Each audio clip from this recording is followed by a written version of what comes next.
So hello everyone and welcome.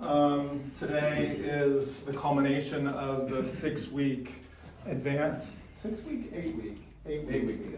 class at Andrew Wood Acting Studio.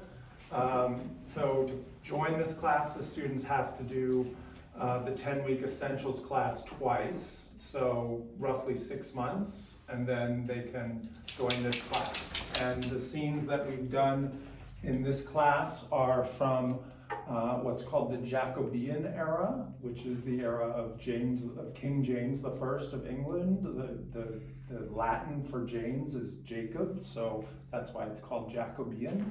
And that's the era immediately following the Elizabethan era. So Shakespeare is famous for having written during the Elizabethan era, but he also wrote plays during the Jacobean era. For example, Macbeth and King Lear are both Jacobean plays. We're doing scenes today from other Jacobean writers.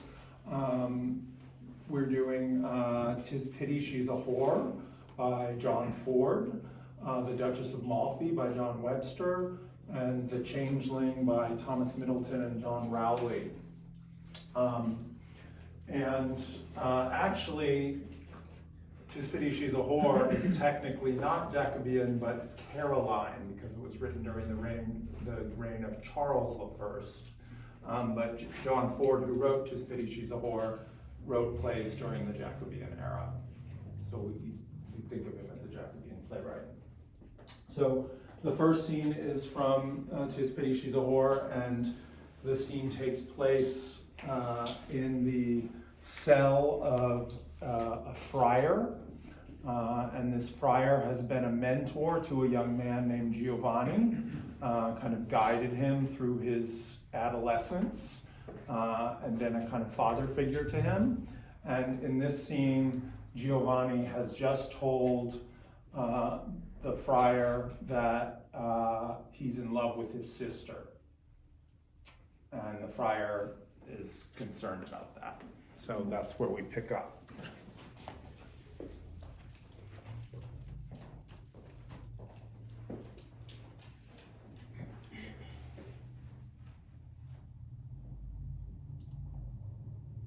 Dispute no more in this. For no, young man, these are no school points. Nice philosophy may tolerate unlikely arguments, but heaven admits no jest.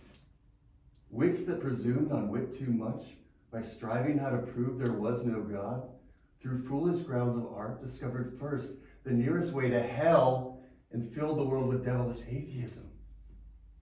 Such questions, youth, are fond. For better 'tis to bless the sun than reason why it shines. Yet he thou talk'st of is above the sun. No more. I may not hear it. Gentle Father, to you I have unclasped my burdened soul, made myself poor of secrets, have not left another word untold, which hath not spoke all what I ever durst or think or know. And yet is here the comfort I shall have? Must I not do what all men else may?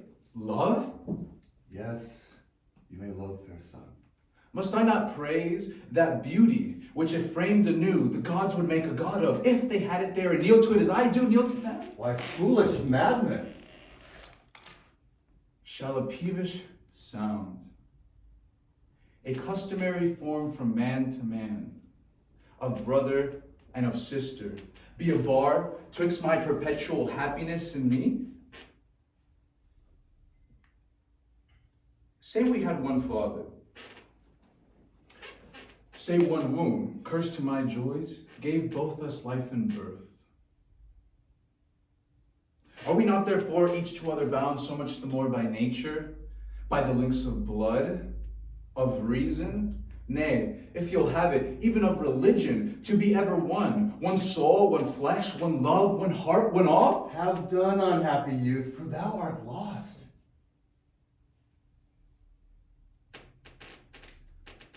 Shall then, for that I am, her brother born, my joys be ever banished from her bed?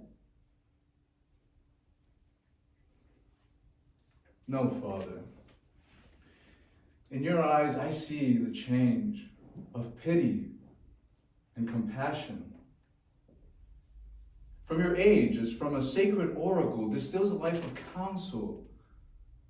Tell me, holy man, what cure shall give me ease in these extremes? Repentance, son, and sorrow for this sin. For thou hast moved a majesty above with thy unranged, almost blasphemy. Do not speak of that, dear confessor. Art thou, my son, that miracle of wit, who once, within these 3 months, wert esteemed a wonder of thine age throughout Bologna? How did the university applaud thy government, learning, speech, behavior, sweetness, and all that could make up a man? I was proud of my tutelage, and chose rather to leave my books than depart with thee. I did so, but the fruit of all my hopes are lost in thee, as thou art in thyself. Giovanni, hast thou left the schools of knowledge to converse with lust and death? For death waits on thy lust. Look through the world, and thou shalt see 1,000 faces more glorious than this idol thou adorest. Leave her, and take thy choice. 'Tis much less sin, though in such games as those they lose that win. It were more at ease to stop the ocean from floats and ebbs than to dissuade my vows. Then I have done, and in thy willful flames already see thy ruin. Heaven is just, yet hear my counsel. As a voice of life. Hie to thy father's house. There, lock thee fast alone in thy chamber, fall down on both knees and grovel to the ground. Cry to thy heart. Wash every word thou utterest with tears, and if be possible, of blood. Beg heaven to cure the leprosy that rots thy soul. Acknowledge what thou art, a wretch, a worm, a nothing. Weep, sigh, pray 3 times a day and 3 times every night. For 7 days' space do this. If thou findest no change in thy desire, return to me.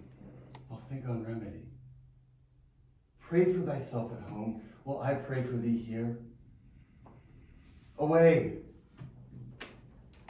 My blessings with thee. We have need to pray. All this I'll do to free me from the rod of vengeance. Else I'll swear my fate's my God.